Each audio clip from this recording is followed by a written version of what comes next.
नमस्कार, जय हिंद, भारत माता की जय। मैं सत्यम ठाकुर स्वागत करता हूँ आप लोगों को दरोगा अड्डा पे। और ये सेट टू का डबल स्टार जो सीरीज था इसका, ज्ञान बिंदु का, जो रोशन आनंद सर ने दिए थे उनका, ये दूसरा जो सेट है। टोटल 20 सेट था। दूसरा सेट का 1 से लेकर 20 तक क्वेश्चन पार्ट 1 का अपलोड कर दिया गया है, और 21 से लेकर फिर आपका 40 तक इसमें मौजूद रहेगा। तो इसको आप देखिए। और इसमें दोस्तों मेन है कि हम इसको याद करवाने की कोशिश कर रहे हैं कि आपको याद हो जाए। और दूसरा बात ये है कि आपको पूरे यूट्यूब पे ना इसका जो डबल स्टार सीरीज़ का जो पूरा डिटेल्स है, जो बुक है उसका आपका पूरा डिटेल्स कहीं पूरा यूट्यूब पे नहीं मिलेगा, थोड़ा बहुत मिलेगा। और मैंने 2 बार 3 बार रिपीट किया है, चीज़ें आपको बड़ी आसानी से याद होती जाएगी। दोस्तों चलिए शुरू करते हैं। आप लोग अगर इसको अच्छे से लाइक करेंगे, अगर आप लोगों को पसंद आएगा, तो फिर हम क्वेश्चन बैंक का भी एक एक लाइन आपको याद करवाएंगे। तो चलिए शुरू करते हैं। 21वां नंबर क्वेश्चन। चलिए कहता है कि राज्यसभा का पदेन सभापति उपराष्ट्रपति होते हैं, ये आप लोग जानते हैं अच्छे से। उपराष्ट्रपति का जो है उसके बारे में देखते हैं। अनुच्छेद 64, भारत का उपराष्ट्रपति राज्यसभा का पदेन सभापति होता है। देखिए, भारत का जो उपराष्ट्रपति होता है ना, राज्यसभा का पदेन सभापति होता है, ये आर्टिकल 64 कहता है। उपराष्ट्रपति का कार्यकाल 5 वर्ष का होता है। शपथ राष्ट्रपति दिलवाते हैं और त्यागपत्र राष्ट्रपति को ही मिलता है। ये चीज़ तो आप लोग जानते हैं, इस पर ज़्यादा फोकस नहीं करेंगे। जो चीज़ आप जानते हैं उस पर हम ज़्यादा टाइम नहीं देंगे। चलिए, राज्यसभा एक अस्थायी निकाय है, ये भी आप जानते हैं, इसे भंग नहीं किया जा सकता है, ये आप जानते ही हैं। अब देखिए क्या कहते हैं, राज्यसभा का 1/3 सदस्य प्रत्येक 2 वर्ष में सेवानिवृत्त होते हैं, ये भी आप जानते हैं, ज़्यादा समय नहीं देंगे। राज्यसभा के सदस्य का कार्यकाल, ये आपको इम्पोर्टेंट है, 6 वर्ष का होता है। राज्यसभा के सदस्य का कार्यकाल 6 वर्षों का होता है, ठीक है। अब आते हैं राष्ट्रपति पे, क्या कहता है देखिए। दोस्तों राष्ट्रपति की बात करें तो भारत का राष्ट्रपति भारत गणराज्य के राज्यों का प्रमुख होता है, ये तो आप जानते ही हैं। राष्ट्रपति राज्य का विधायी या संवैधानिक प्रमुख होता है। राष्ट्रपति का कार्यकाल 5 वर्ष का होता है, ठीक है। राष्ट्रपति को पद की शपथ भारत के मुख्य न्यायाधीश द्वारा दिलाई जाती है। दोस्तों ये आप जानते हैं, इसलिए हम 2 बार 3 बार इसको रिपीट नहीं करेंगे। जो आप नहीं जानते हैं उसको हम रिपीट करेंगे। देखिए, राष्ट्रपति अपना त्यागपत्र उपराष्ट्रपति को देते हैं, ठीक है। अब आते हैं प्रधानमंत्री के बारे में। देखिए, प्रधानमंत्री वास्तविक कार्यकारी प्राधिकरण और सरकार का मुखिया होता है। यहाँ देखिए, इसमें कन्फ्यूजन होगा आपको कि कहता है कि वास्तविक कार्यकारी प्राधिकरण और सरकार का मुखिया राष्ट्रपति होगा कि प्रधानमंत्री होगा। तो दोस्तों प्रधानमंत्री होता है, इसको याद रखिएगा। प्रधानमंत्री नीति आयोग, राष्ट्रीय एकता परिषद और अंतर्राज्यीय परिषद का पदेन अध्यक्ष होता है। इसको फिर से याद करेंगे दोस्तों। देखिए दोस्तों, प्रधानमंत्री जो होता है ना, वह नीति आयोग, राष्ट्रीय एकता परिषद और अंतर्राज्यीय परिषद का पदेन अध्यक्ष होता है। प्रधानमंत्री नीति आयोग, राष्ट्रीय एकता परिषद और अंतर्राज्यीय परिषद का पदेन अध्यक्ष होता है, ठीक है, इसको याद रखिएगा। अब लोकसभा के उपाध्यक्ष के बारे में थोड़ा जानते हैं। दोस्तों लोकसभा का जो उपाध्यक्ष है ना, उसका चर्चा आर्टिकल 93 में है। लोकसभा का जो उपाध्यक्ष है उसका चर्चा आर्टिकल 93 में है। चुनाव जो है ना, लोकसभा स्वयं अपने सदस्यों में से ही चुनते हैं, किसको, लोकसभा के उपाध्यक्ष को। ये तो आप जानते ही हैं दोस्तों, इसलिए ज़्यादा समय इसको देने की ज़रूरत नहीं है। चलिए आते हैं अगला। देखिए, लोकसभा का जो अध्यक्ष, ये क्या था, एक सेकंड रुकिएगा दोस्तों, किसके बारे में था, लोकसभा का, अच्छा लोकसभा का उपाध्यक्ष के बारे में है, उपाध्यक्ष के बारे में था। अब देखिए, लोकसभा का जो उपाध्यक्ष है ना, लोकसभा का जो दोस्तों उपाध्यक्ष है वो अपना त्यागपत्र लोकसभा अध्यक्ष को देते हैं, ठीक है। और उपाध्यक्ष का कार्य क्या है, तो अध्यक्ष अगर नहीं रहेगा तो उस समय सदन की कार्यवाही का संचालन करना। अगर अध्यक्ष अनुपस्थित है, नहीं है, तो उस समय वो सदन की कार्यवाही का संचालन करेंगे, ठीक है। 22वां नंबर क्वेश्चन है, 73वां संविधान संशोधन अधिनियम 1992। सबसे पहले देखिए, 73वां संविधान संशोधन अधिनियम कब हुआ, 1992 में। 73वां संविधान संशोधन अधिनियम कब हुआ, 1992 में हुआ दोस्तों। अच्छा, इसके द्वारा भारतीय संविधान में 11वीं अनुसूची जोड़ी गई, ठीक है। तो 73वां संविधान संशोधन 1992 द्वारा भारतीय संविधान में 11वीं अनुसूची जोड़ी गई। इसको याद रखिएगा। आइए थोड़ा और बड़ा कर लेते हैं इसको। चलिए अब आते हैं पंचायती राज के बारे में, क्या कहता है पंचायती राज। देखिए, भारत में पंचायती राज शब्द का जो अभिप्राय है ग्रामीण स्थानीय स्वशासन से है। भारत में पंचायती राज का जो शब्द का अभिप्राय, इसका मतलब होता है ग्रामीण स्थानीय स्वशासन से। इसे ग्रामीण विकास का दायित्व सौंपा गया है। ये तो आप जानते हैं दोस्तों, इसमें ज़्यादा समय नहीं देना है। राज्य के नीति निर्देशक तत्व आर्टिकल 40 में है। राज्य के नीति निर्देशक तत्व अनुच्छेद 40 में है। ठीक है, तो इसी में ग्राम पंचायतों का गठन का उल्लेख किया गया है। देखिए, राज्य के नीति निर्देशक तत्व के तहत अनुच्छेद 40 में ग्राम पंचायतों के गठन का उल्लेख किया गया है। इसको याद रखिएगा। आते हैं, कहता है कि 73वां संविधान संशोधन अधिनियम पंचायती राज संस्थाओं को संवैधानिक दर्जा देता है। 73वां संविधान संशोधन अधिनियम पंचायती राज संस्थाओं को संवैधानिक दर्जा देता है दोस्तों, इसको याद रखिएगा। ठीक है, अधिनियम ने माने 73वां संविधान संशोधन अधिनियम ने संविधान में नया भाग 9 जोड़ा और 11वीं अनुसूची जोड़ा। माने भारतीय कहता है 73वां संविधान संशोधन जो है उसके तहत भाग 9 को भी जोड़ा गया और 11वीं अनुसूची को जोड़ा गया। तो क्या था, 73वां संविधान संशोधन के द्वारा भाग 9 को जोड़ा गया और 11वीं अनुसूची को भी जोड़ा गया दोस्तों, इसको याद रखिएगा। कहता है कि भारतीय संविधान की 11वीं अनुसूची पंचायतों की शक्ति, अधिकार और जिम्मेदारियों से संबंधित है। यानी कुल मिला के पंचायत से संबंधित है 11वीं अनुसूची। अनुसूची 11 में 29 विषय शामिल है। अनुसूची 11 में 29 विषय शामिल है। अनुसूची 11 में कितना विषय, 29 विषय शामिल है।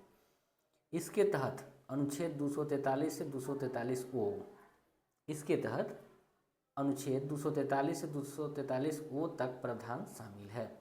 पंचायती राज अधिनियम के तहत त्रिस्तरीय संरचना की स्थापना किया गया है।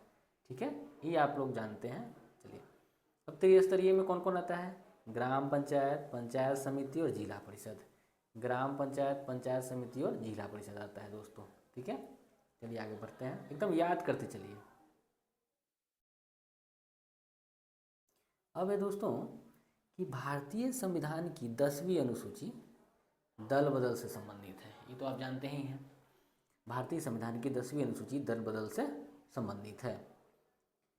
तो भारतीय संविधान की जो 10वीं अनुसूची को 52वें संविधान संशोधन अधिनियम 1985 के तहत जोड़ा गया। भारतीय संविधान की जो 10वीं अनुसूची है ना, उसको 52वां संविधान संशोधन 1985 के तहत जोड़ा गया। अच्छा, 12वीं अनुसूची नगर पालिका की शक्तियों, अधिकारों और जिम्मेदारियों से संबंधित है। तो 12वीं जो अनुसूची है ना, देखिए 11वीं अनुसूची ग्राम पंचायत था लेकिन पंचायती राज था, लेकिन 12वीं अनुसूची नगर पालिका से संबंधित है। इसलिए 74वां संविधान संशोधन द्वारा जोड़ा गया है, इसको याद रखिएगा। तो 12वीं अनुसूची नगर पालिका से संबंधित है और क्या 74वां संविधान संशोधन के द्वारा इसे जोड़ा गया। चलिए आगे देखते हैं। वर्तमान में भारतीय संविधान में 12 अनुसूची ही शामिल है। वर्तमान में भारतीय संविधान में कुल 12 अनुसूची दोस्तों शामिल है। चलिए आते हैं 23वां नंबर क्वेश्चन को देखेंगे, क्या कहता है। 23वां नंबर दोस्तों, इसमें क्वेश्चन आपको नहीं मिलेगा, लेकिन ये जो टॉपिक है ना, ये डिटेल्स को पढ़ेंगे ना, क्वेश्चन आपको अपने समझ में आ जाएगा कि इससे टॉपिक से क्या क्या क्वेश्चन आएगा। कहता है कि भारतीय संविधान के भाग 4 के नीति निर्देशक तत्व के अनुच्छेद 49 में, भारतीय संविधान के भाग 4 में, तो भाग 4 में नीति निर्देशक तत्व आता है, तो उसमें 49 में लिखा गया है कि राष्ट्रीय स्मारकों, स्थानों और वस्तुओं को संरक्षण का उल्लेख किया गया है। माने कि भाग 4 में भाग 4 में क्या है, नीति निर्देशक तत्व है, उसी में एक आर्टिकल है 49, उसमें कहा गया है कि राष्ट्रीय स्मारकों, स्थानों और वस्तुओं के संरक्षण करना है। आगे देखिए क्या कहता है दोस्तों। राज्य के नीति निर्देशक तत्व, दोस्तों राज्य के नीति निर्देशक तत्व के बारे में कहा गया है, भाग 4 में है, अनुच्छेद 36 से 51 है। राज्य का नीति निर्देशक तत्व भाग 4, राज्य के नीति निर्देशक तत्व भाग 4 में है, अनुच्छेद 36 से 51 है। इसका उद्देश्य क्या है, कल्याणकारी राज्य की अवधारणा को सुनिश्चित करना। कल्याणकारी राज्य की अवधारणा को सुनिश्चित करना, यही राज्य के नीति निर्देशक तत्व का सिद्धांत है। ठीक है। ये प्रकृति में गैर न्याय संगत है, ये भी याद रखिएगा। क्वेश्चन क्या आएगा कि प्रकृति में कौन गैर न्याय संगत है, प्रकृति में कौन गैर न्याय संगत है दोस्तों, तो आप बोलिएगा ये नीति निर्देशक तत्व। ठीक है। अब देखिए दोस्तों आर्टिकल 48, आर्टिकल 48 में क्या कहता है इसको देखेंगे। आर्टिकल 48 क्या कहता है, कहता है कि यह राज्य को कृषि और पशुपालन को आधुनिक और वैज्ञानिक प्रणाली से संगठित करने का निर्देश देता है। आर्टिकल 48 है ना दोस्तों, यह राज्य को कृषि और पशुपालन को, राज्य में कृषि और पशुपालन को आधुनिक तरीका से और वैज्ञानिक तरीका से संगठित करने का निर्देश देता है। तो यह जो है दोस्तों आर्टिकल 48 में है, इसको आप याद रखिएगा। चलिए आगे बढ़ते हैं आर्टिकल 49 में। आर्टिकल 49 क्या कहता है दोस्तों, आर्टिकल 49 कहता है कि स्मारक एवं राष्ट्रीय महत्व के स्थानों को वस्तुओं का संरक्षण करना। ठीक है, ये तो आप जान गए। आर्टिकल 49 क्या है, स्मारक एवं राष्ट्रीय महत्व के स्थानों एवं वस्तुओं का संरक्षण करना 49 में है। तो राष्ट्रीय एवं स्मारक एवं राष्ट्रीय महत्व के स्थानों एवं वस्तुओं का संरक्षण आर्टिकल 49 में है। अनुच्छेद 32 यह संवैधानिक उपचारों का अधिकार प्रदान करता है दोस्तों।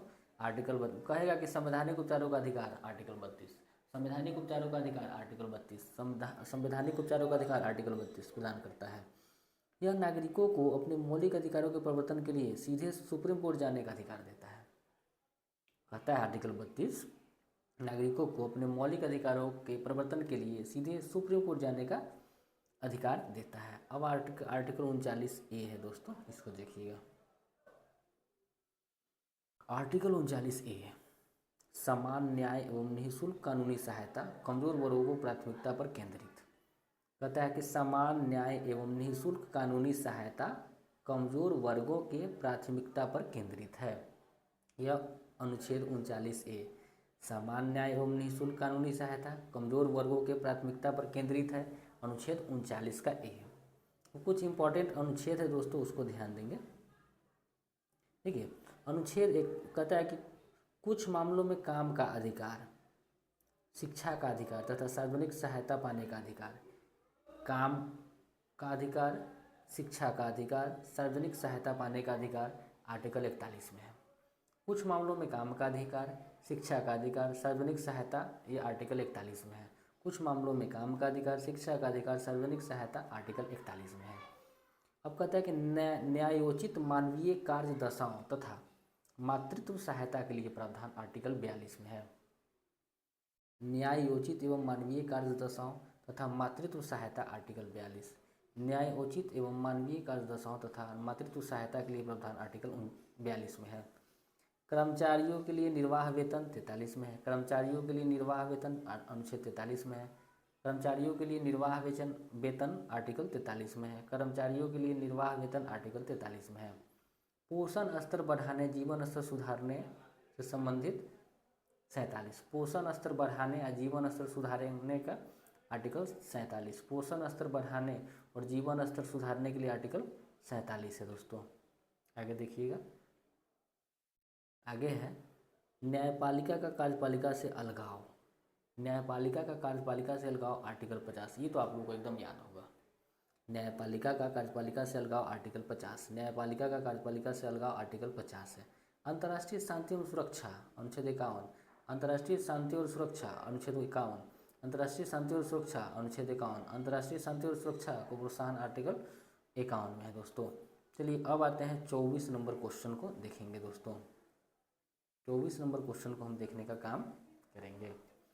कहता है कि राष्ट्रपति भारत के मुख्य न्यायाधीश के परामर्श से उच्च न्यायालय के न्यायाधीशों का स्थानांतरण में ट्रांसफर करते हैं, वही कह रहा है। क्वेश्चन आप समझ गए होंगे क्या पूछा होगा। कहता है कि जो राष्ट्रपति है ना, वो भारत के सुप्रीम कोर्ट होते हैं, उसके मुख्य न्यायाधीश से परामर्श से उससे उनसे पूछते हैं, तब जाके उच्च न्यायालय के जो न्यायाधीश है उसका ट्रांसफ़र करते हैं। इसको याद कीजिए। तो कौन करते हैं, हाई कोर्ट के जो जजों का ट्रांसफ़र कौन करते हैं, तो राष्ट्रपति करते हैं। ना कि आप ऐसा नहीं कीजिएगा कि हाँ राज्यपाल मार दीजिएगा, नहीं, राष्ट्रपति करते हैं। लेकिन किसके परामर्श से, तो भारत के मुख्य न्यायाधीश के परामर्श से। राष्ट्रपति को यह अधिकार आर्टिकल 222 के तहत प्राप्त है। ट्रांसफ़र करेंगे राष्ट्रपति, तो उसका जो ट्रांसफ़र करेंगे ना हाई कोर्ट के जज को, यह अधिकार उनको अनुच्छेद 222 देता है। राज्यपाल की भूमिका मुख्य रूप से उच्च न्यायालयों में न्यायाधीशों की नियुक्ति के समय होती है। देखिए यही क्या, राज्यपाल की जो भूमिका है ना, वो मुख्य रूप से हाई कोर्ट के न्यायाधीशों की नियुक्ति के समय होती है, इसको याद रखिएगा। राष्ट्रपति सीधे संबंधित उच्च न्यायालय के मुख्य न्यायाधीश से परामर्श नहीं कर सकते हैं। राष्ट्रपति जो है ना, वो सीधे संबंधित राज्य के मुख्य न्यायाधीश से परामर्श नहीं कर सकते हैं, उसके लिए राज्यपाल होते हैं, तभी जाकर होता है। चलिए दोस्तों, अब थोड़ा सा इनको बड़ा कर देते हैं, ध्यान दीजिएगा। कहता है कि उच्च न्यायालय से संबंधित अन्य तथ्य, हाई कोर्ट से संबंधित जो अन्य तथ्य है उसको जानेंगे। कहता है उच्च न्यायालय से संबंधित जो आर्टिकल है 214 से 231, उच्च न्यायालय से संबंधित जो अनुच्छेद है वो 214 से 231, उच्च न्यायालय से संबंधित जो अनुच्छेद है 214 से 231। कहता है भारतीय उच्च न्यायालय अधिनियम 1861 के तहत, भारतीय उच्च न्यायालय अधिनियम 1861 के तहत 1862 में पहला उच्च न्यायालय कलकत्ता में स्थापित किया गया। बहुत बेजोड़ क्वेश्चन है। देखिए, भारतीय उच्च न्यायालय अधिनियम 1861 के तहत 1862 में पहला उच्च न्यायालय कलकत्ता में स्थापित किया गया। अब 1862 में कलकत्ता, मद्रास एवं बॉम्बे में उच्च न्यायालय की स्थापना किया गया। तो 1862 में कलकत्ता, मद्रास एवं बॉम्बे में हाई कोर्ट की स्थापना किया गया। कहाँ कहाँ 1862 में? कलकत्ता, मद्रास और बॉम्बे में। भारत में कुल 25 उच्च न्यायालय हैं। भारत में कुल कितना उच्च न्यायालय है? 25 उच्च न्यायालय है, इसको याद रखिएगा। तो दोस्तों, भारत में कुल कितना उच्च न्यायालय है? 25 है। अच्छा, उच्च न्यायालय के पास अधिकार क्या क्या है? हाई कोर्ट के पास जो अधिकार है वह है मूल क्षेत्राधिकार, अपीलीय क्षेत्राधिकार, रीट जारी करने का अधिकार, पर्यवेक्षी अधिकार। ठीक है, और भी है, बहुत है। चलिए देख लेते हैं कौन कौन अधिकार है। सबसे पहले हाई कोर्ट का अधिकार है मूल क्षेत्राधिकार, अपीलीय क्षेत्राधिकार, रीट जारी करने का अधिकार, पर्यवेक्षी अधिकार, कानून को निरस्त करने का अधिकार भी है। वर्तमान में पटना हाई कोर्ट के मुख्य न्यायाधीश जस्टिस कौन है दोस्तों? हमको लग रहा है कि संगम साहू। वर्तमान में दोस्तों ये चेंज होते रहता है, पटना हाई कोर्ट का जो है ना, देख लीजिएगा कौन है, लेकिन ये अभी तक संगम साहू थे, इसको मैंने किया है। दोस्तों 25 नंबर क्वेश्चन है, देखिएगा 25 नंबर क्वेश्चन क्या कहता है? अनुच्छेद 99 का चर्चा करता है। क्या कहता है? इसमें सदस्यों द्वारा शपथ ग्रहण करने से है। जो दोस्तों अनुच्छेद 99 है ना, तो वह सदस्यों का शपथ ग्रहण करने से है, माने संसद सदस्य का होगा, तो वही कह रहा है। अनुच्छेद 99 का संबंध शपथ ग्रहण से, सीधा समझिए ना, शपथ ग्रहण से। तो अब जो है दोस्तों, अब हम आपको बताते हैं कुछ अनुच्छेद है, उसको देखिए। संसद का गठन 79, संसद का गठन अनुच्छेद दिया है इधर जो भी है ना दोस्तों, ये सब अनुच्छेद है।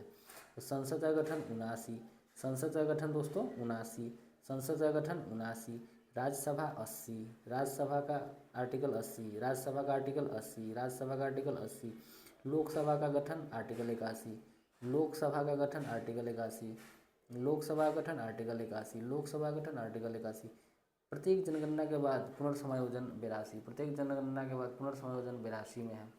राष्ट्रपति का विशेष संबोधन 87 में है, राष्ट्रपति का विशेष संबोधन 87 में है, राष्ट्रपति का विशेष संबोधन 87 में, राष्ट्रपति का विशेष संबोधन 87 में है दोस्तों, इसको आप याद रखिएगा। चलिए अगला देखिएगा, राष्ट्रपति का विशेष संबोधन 87 हो गया। राज्यसभा का सभापति तथा उपसभापति 89, राज्यसभा का सभापति उपसभापति 89, राज्यसभा का सभापति उपसभापति 89, राज्यसभा का सभापति तथा उपसभापति 89, राज्यसभा का सभापति उपसभापति 89, लोकसभा का अध्यक्ष उपाध्यक्ष 93, लोकसभा का अध्यक्ष उपाध्यक्ष 93, लोकसभा का अध्यक्ष उपाध्यक्ष 93, लोकसभा का अध्यक्ष उपाध्यक्ष 93, संसदीय सचिवालय 98, संसदीय सचिवालय 98, संसद सचिवालय 98, संसद सचिवालय 98, सदस्यों द्वारा शपथ ग्रहण 99, संसद द्वारा शपथ ग्रहण 99, सदस्यों द्वारा शपथ ग्रहण 99, वही आप वहाँ देख रहे थे। तो संसद सदस्य है ना, वो शपथ ग्रहण करता है ना, वही 99 में है। धन विधेयक की परिभाषा 110 में है, धन विधेयक की परिभाषा 110 में है, धन विधेयक की परिभाषा 110 में है। वार्षिक वित्तीय विवरण दोस्तों 112 में है, वार्षिक वित्तीय विवरण 112 में है, वार्षिक वित्तीय विवरण दोस्तों 112 में है दोस्तों, वार्षिक वित्तीय विवरण 112 में है, वार्षिक वित्तीय विवरण 112 में है। संसद में उपयोग की जाने वाली भाषा 120 है। संसद में उपयोग की जाने वाली भाषा 120 है। कहता है कि संसद में जो भाषा उपयोग करते हैं दोस्तों वो भी 120 में है। संसद में उपयोग की जाने वाली भाषा आर्टिकल 120 में है। राष्ट्रपति को अध्यादेश जारी करने की शक्ति 123 में है। राष्ट्रपति को अध्यादेश जारी करने की शक्ति दोस्तों 123 में है। राष्ट्रपति को अध्यादेश जारी करेगा 123 के तहत। राष्ट्रपति 123 के तहत अध्यादेश जारी करेंगे आर्टिकल 123 के तहत। दोस्तों अगला क्वेश्चन देखेंगे। अगला क्वेश्चन है 26 नंबर दोस्तों, उसको ध्यान से समझिए क्या कहता है। 26 नंबर क्वेश्चन देखेंगे दोस्तों। कहता है कि भारतीय संविधान के भाग 15 में आर्टिकल 324 से 329 तक निर्वाचन से संबंधित उपबंध है।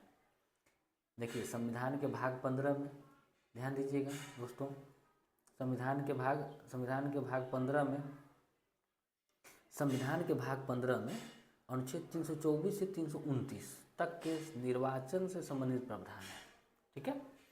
अब देखिए निर्वाचन भाग 15 में है। निर्वाचन भाग 15 में है। अनुच्छेद कौन है 324 से 329 ए। अनुच्छेद कौन है 324 से 329 ए। 324 से 329 ए अनुच्छेद हो गया। और अनुच्छेद 324 में चुनाव आयोग है। अनुच्छेद 324 में चुनाव आयोग। अनुच्छेद 324 में चुनाव आयोग। अनुच्छेद 326 में वयस्क मताधिकार। आर्टिकल 326 में वयस्क मताधिकार। आर्टिकल 326 में वयस्क मताधिकार। आर्टिकल 326 में वयस्क मताधिकार। आर्टिकल 326 में वयस्क मताधिकार। आर्टिकल 329 में चुनाव संबंधी मामला। दोस्तों देखिएगा इसको थोड़ा सा। आर्टिकल 329 है ना दोस्तों, चुनाव संबंधी मामला में न्यायालय के हस्तक्षेप पर रोक। जो भी चुनाव संबंधी मामला है दोस्तों, उस पर जो न्यायालय है वो कुछ नहीं कर सकता है, उसको रोक दिया गया है। ठीक है दोस्तों। तो वो जो है 329 में है कि चुनाव संबंधी जो भी मामला होगा दोस्तों, वो न्यायालय उसमें कुछ नहीं करेगा। इसको आप ध्यान दीजिएगा। आगे है दोस्तों, आगे कहता है कि अब देखिए भाग 13 में क्या है। भाग 13 दोस्तों आप लोग को याद हो रहा होगा ना, एकदम नींद त्याग के एकदम पूरा बढ़िया से खाली देखिए ना, आपको याद हो जाएगा। खाली देखते रहिए, 3-4 बार देखिए बस याद हो जाएगा। भाग 13 राज्य के भीतर व्यापार, वाणिज्य और समागम से संबंधित है। भाग 3 राज्य के भीतर व्यापार, वाणिज्य और समागम से संबंधित है। देखिए भाग 13 में क्या है, राज्य से भीतर व्यापार, वाणिज्य और समागम। राज्य के भीतर व्यापार, वाणिज्य और समागम भाग 13। राज्य के भीतर व्यापार, वाणिज्य और समागम भाग 13। देखिए अनुच्छेद 301 से 307 तक वर्णित है। कौन? ये भाग 13 जो है ना दोस्तों, उसकी बात कर रहा है। तो राज्य के भीतर व्यापार, वाणिज्य और समागम जो अनुच्छेद 301 से 307 तक वर्णित है। भाग 14 में क्या है, संघ और राज्यों के अधीन सेवा से संबंधित है। संघ और राज्यों के अधीन सेवा भाग 14 में। संघ और राज्य के अधीन सेवा भाग 14 में। संघ और राज्य के अधीन सेवा भाग 14 में। संघ और राज्य के अधीन सेवा भाग 14 में। संघ और राज्यों के अधीन सेवा भाग 14 में।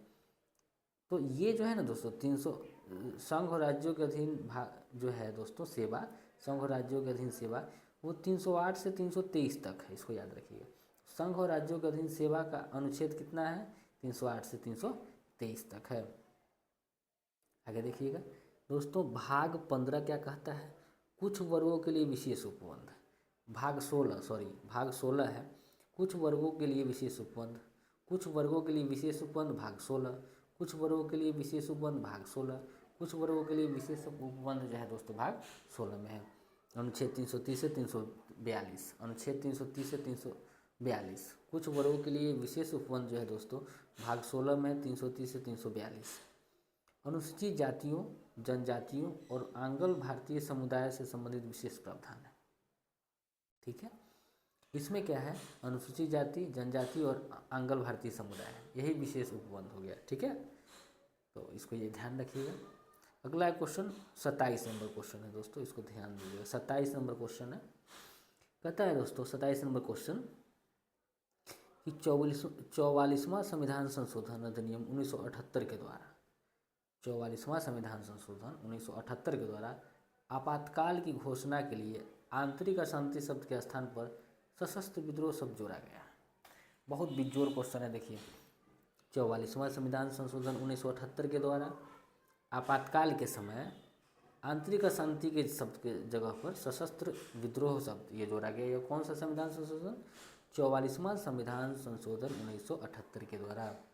अब देखिए 44वां संविधान संशोधन 1978 में क्या क्या चीज़ हुआ है, कितना बिजोर लिखे हैं रोशन आनंद सर, क्या ही करें उनको जी, गुरु असली सही में ऐसा ही गुरु होना चाहिए। पूरा सिलेबस ही आपका कवर है दोस्तों इस डबल स्टार सीरीज में, इसको याद रखिएगा। कहता है कि 44वां संविधान संशोधन है ना 1978 में क्या क्या हुआ। राष्ट्रपति केवल कैबिनेट की लिखित सिफारिश पर ही आपातकाल घोषित करेंगे, आपातकाल जो है दोस्तों घोषित करेंगे, यह कहा गया 44वां संविधान संशोधन 1978 में। कहता है कि राष्ट्रपति केवल कैबिनेट की लिखित सिफारिश पर ही आपातकाल की घोषणा करेंगे दोस्तों, ये कहा गया 44वां संविधान संशोधन 1978 में।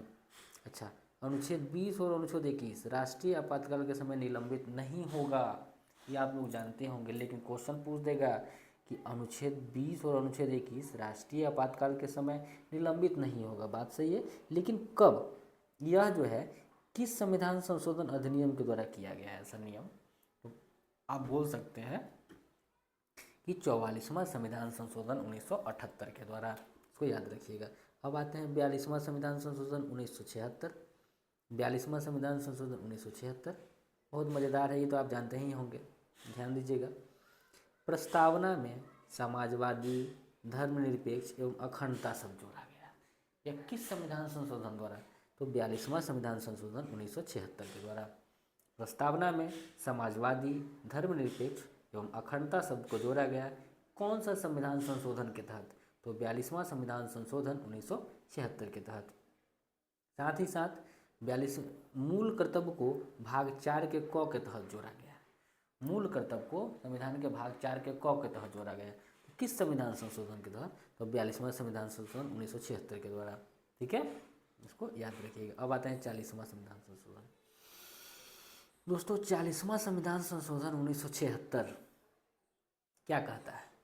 तो संसद को समुद्री जल, महाद्वीपीय मग्न तट, विशिष्ट आर्थिक क्षेत्र और भारत के समुद्री जोनों की सीमाओं के समय समय पर निर्धारण की शक्ति।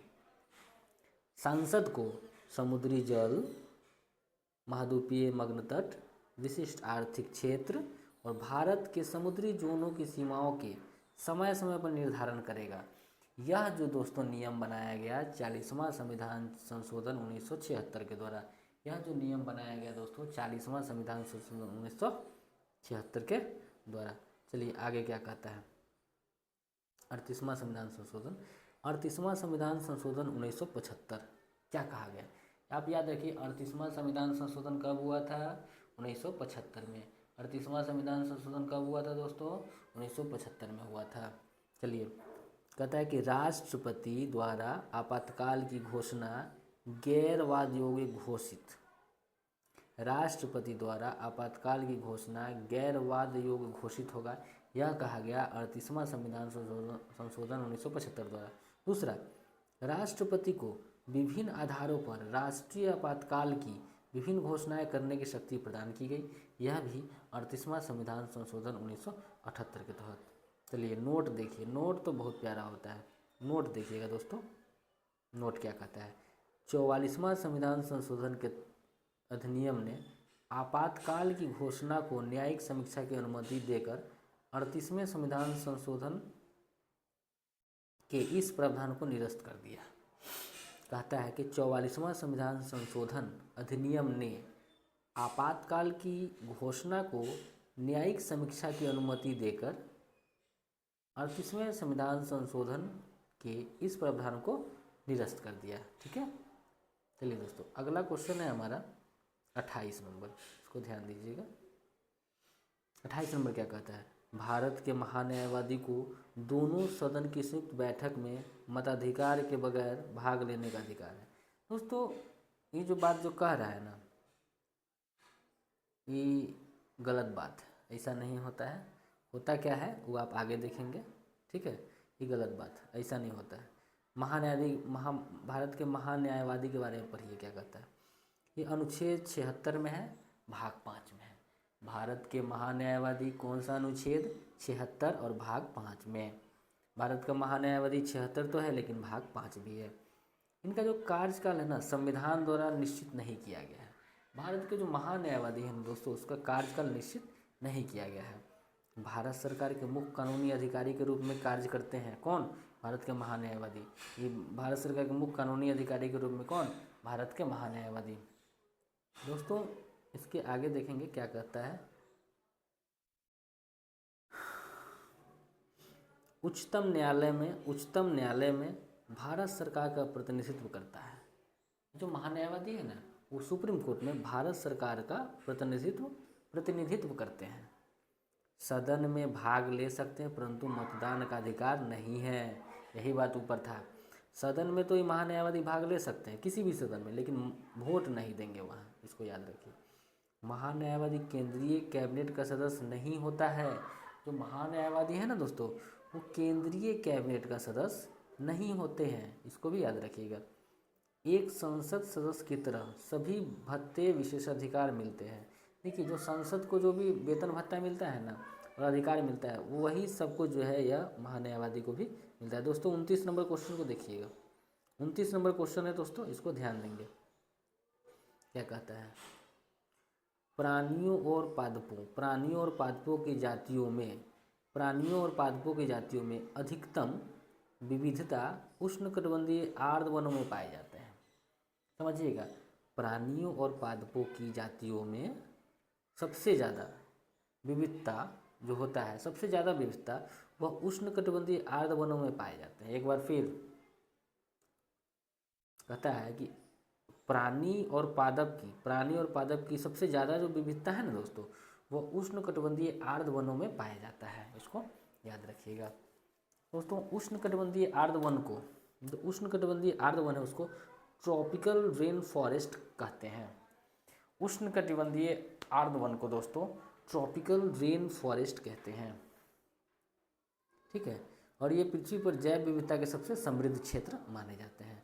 तो आपने क्या देखा कि उष्णकटिबंधीय आर्द्र वनों को ट्रॉपिकल रेन फॉरेस्ट कहते हैं। आगे देखिए दोस्तों, कहता है कि इन वनों में प्रचुर मात्रा में बारिश होती है। जो उष्णकटिबंध, यहाँ जो दोस्तों किसके बारे में कह रहा है? उष्णकटिबंधीय आर्द्र वन, उष्णकटिबंधीय आर्द्र वन। तो दोस्तों क्या कह रहा है, देखिए उष्णकटिबंधीय आर्द्र वन में प्रचुर मात्रा में बारिश होती है और तापमान भी स्थिर रहता है, जो विभिन्न प्रकार के पौधों जीवों के लिए आदर्श स्थितियाँ प्रदान करता है, जैसे अमेजन रेन फॉरेस्ट। ठीक है, इसको ध्यान रखिएगा। और आपका कहते हैं शीतोष्ण पर्णपाती वन उच्च अक्षांशों की ओर बढ़ने पर मिलते हैं। अब दूसरा है, देखिए इसको क्या कहते हैं। अब आते हैं शीतोष्ण पर्णपाती वन के बारे में। शीतोष्ण पर्णपाती वन, तो यह उच्च अक्षांशों की ओर बढ़ने पर मिलते हैं। शीतोष्ण पर्णपाती वन जो है दोस्तों उच्च अक्षांशों की ओर बढ़ने पर मिलते हैं। इस प्रकार के वन उत्तर पूर्व अमेरिका, चीन, न्यूजीलैंड, चिली एवं पश्चिमी यूरोप के तटीय प्रदेशों में पाए जाते हैं। दोस्तों एक बार फिर से देखिएगा क्या कहता है। दोस्तों शीतोष्ण पर्णपाती जो वन है ना वो उच्च अक्षांशों की ओर बढ़ने पर मिलते हैं। यहाँ इस प्रकार के जो वन है दोस्तों उत्तर पूर्व अमेरिका, चीन, न्यूजीलैंड, चिली एवं पश्चिमी यूरोप के तटीय प्रदेशों में पाए जाते हैं। ठीक है, चलिए आगे बढ़ते हैं। दोस्तों कहता है कि इन वनों के वृक्षों की पत्तियाँ शुष्क मौसम में झड़ जाती है। ये जो है ना दोस्तों यहाँ पे ध्यान दीजिएगा, शीतोष्ण पर्णपाती वन के बारे में कह रहा है। कहता है कि शीतोष्ण पर्णपाती वन के वृक्षों की पत्तियाँ शुष्क मौसम में झड़ जाते हैं। ठीक है, झड़ जाते हैं। यहाँ पाए जाने वाले जो वृक्ष है दोस्तों मेपल, एलम, बांस इत्यादि है। यहाँ पाए जाने वाले वृक्ष मेपल, एलम, बांस है। ठीक है, अच्छा फिजेंट तथा मोनाल जैसे पक्षी भी पाए जाते हैं। कहाँ पे? कहाँ पे? शीतोष्ण पर्णपाती वन में। शीतोष्ण पर्णपाती वन में दोस्तों फिजेंट तथा मोनाल जैसे पक्षी पाए जाते हैं। शीतोष्ण पर्णपाती वन में दोस्तों फिजेंट तथा मोनाल जैसे पक्षी पाए जाते हैं। सवाना एक प्रकार का घास का मैदान है जो दूर दूर तक फैले पेड़ों के साथ होता है। सवाना घास का मैदान है जो दूर दूर तक पेड़ों फैलों के। सवाना घास के मैदान अफ्रीका में पाए जाते हैं।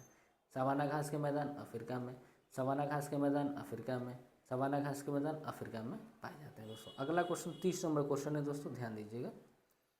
30 नंबर क्वेश्चन है, वर्ष 2011 के जनगणना के अनुसार जनसंख्या की दृष्टि से भारत की दूसरी सबसे बड़ी जनजाति गोंड है। वर्ष 2011 के जनगणना के अनुसार जनसंख्या की दृष्टि से भारत की दूसरी सबसे बड़ी जनजाति दोस्तों गोंड है।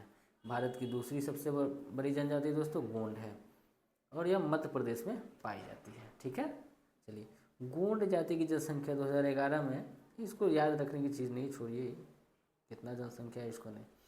देखिए 2011 की जनगणना के अनुसार जनजातियों की जनसंख्या संपूर्ण भारत की जनसंख्या का 8.6%। ई इम्पोर्टेंट कहता है कि 2011 का जो जनसंख्या है ना दोस्तों, उसके अनुसार जनजाति की जो जनसंख्या है वो संपूर्ण भारत की जनसंख्या के 8.6%। ठीक है, जितना भी भारत की जनसंख्या उसका 8.6%। और जनसंख्या की दृष्टि से सबसे अधिक जो है मध्य प्रदेश में, जनसंख्या की दृष्टि से सबसे अधिक मध्य प्रदेश में जनजाति जनसंख्या वाला राज्य है, इसको याद रखें। वहीं मिजोरम जो है दोस्तों वो सबसे अधिक प्रतिशत वाला राज्य है। देखिए यहाँ पे दो चीज़ हो गया। सबसे पहले तो 2011 के जनगणना के अनुसार जनजाति की संख्या पूरे भारत का 8.6% है, लेकिन सबसे ज़्यादा जनसंख्या जनजाति का मध्य प्रदेश में है, लेकिन सबसे ज़्यादा प्रतिशत जो है वो मिजोरम में है, 94.4%। खाली वहाँ जनजातीय है। ठीक है, इसको याद रखिएगा। तो जनसंख्या की दृष्टि से पूछेगा सबसे बड़ा राज्य जहाँ पे जनजाति सबसे अधिक है तो आप बोलेंगे मध्य प्रदेश, और वहीं प्रतिशत के हिसाब से पूछेगा तो बोलिएगा मिजोरम। ठीक है दोस्तों, चलिए आगे बढ़ते हैं। देखिए जनजाति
दोस्तों अब जो है कहता है कौन सा क्वेश्चन था, 34 नंबर। 34 नंबर क्या कहता है, सो देखिएगा।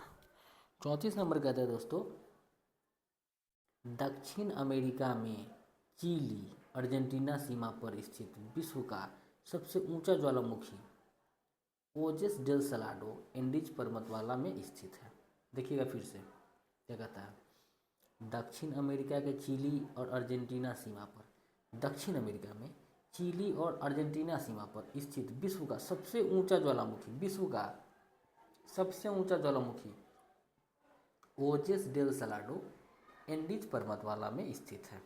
याद हुआ, दक्षिण अमेरिका में चिली अर्जेंटीना सीमा पर विश्व का सबसे ऊंचा ज्वालामुखी जिसका नाम है ओजस डेल सलाडो, और यह एंडीज पर्वतमाला में स्थित है। दोस्तों इसको याद रखिएगा। एंडीज पर्वत के पूर्वी ढलान के वनों को मोंटाना कहते हैं। एंडीज पर्वत के पूर्वी ढलान के वनों को मोंटाना कहते हैं। एंडीज पर्वत के पूर्वी ढलान के वनों को मोंटाना कहते हैं। दोस्तों इसको याद रखिएगा।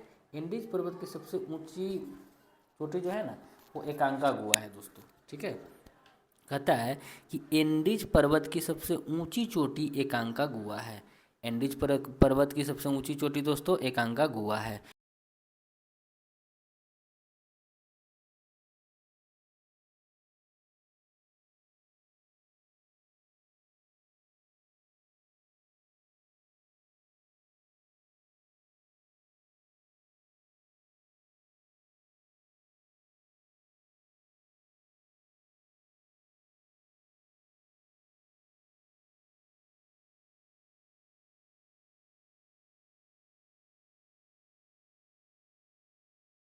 याद रखेंगे।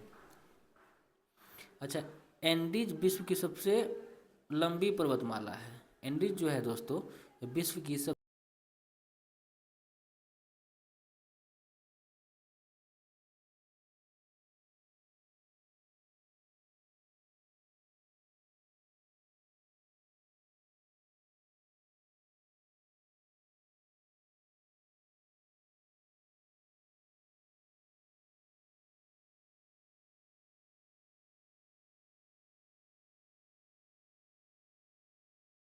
में आटाकामा मरुस्थल स्थित है। ठीक है।